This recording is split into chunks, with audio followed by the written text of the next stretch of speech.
عہد طفلی تھے دیار نو زمین و آسماں میرے لیے،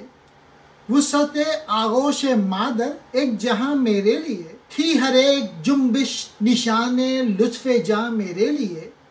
حرف بے مطلب تھی خود میری زباں میرے لیے، درد طفلی میں اگر کوئی رلاتا تھا مجھے، شورش زنجیر در میں لطف آتا تھا مجھے۔ بچپن میں زمین و آسماں میرے لیے جگہ تھی اور ماں کی وسیع گود میری دنیا تھی، ہر حرکت میری جان کے لیے سکون و آرام اور مجھے لطف دینے والی تھی۔ میرے منہ میں زباں تو تھی مگر میں کوئی ایسا حرف ادا نہ کرتا تھا جس کا مطلب ہوتا، اور اگر بچپن میں کوئی درد مجھے رلاتا تھا تو دروازے کے کھٹکھٹانے سے بہل جاتا تھا۔ دیار نو کہتے ہیں نئی جگہ، آغوش مادر ماں کی گود، جنبش ہلنا، لطف جاں روح کے لیے مزہ، حرف بے مطلب بے معنی حرف، طفلی کہتے ہیں بچپن کو، شورش زنجیر در دروازے کی کنڈی کا شور،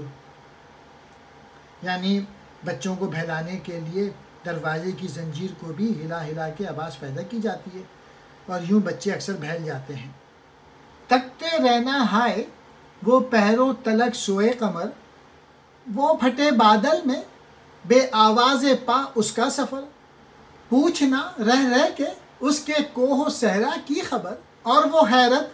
دروغ مصلحت آمیز پر، آنکھ وقف دید تھی لب مائل گفتار تھا،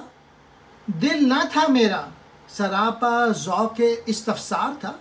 کیا ضمانت ہے کہ میں پہرو چاند کو دیکھتا رہتا تھا اور چاند پھٹے ہوئے بادلوں میں سے اس طرح گزرتا رہتا تھا کہ اس کی آہٹ تک سنائی نہ دیتی تھی۔ میں اپنی ماں سے بار بار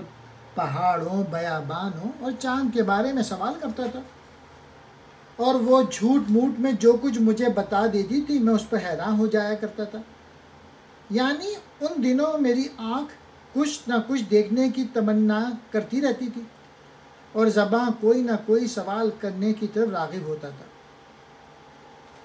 اور کوئی بھی جواب پا کر میں حیرانی میں ڈوب جاتا اور مطمئن بھی ہو جایا کرتا تھا۔ پہروں تک، بہت دیر تک، قمر کہتے ہیں چاند کو، بے آواز پا،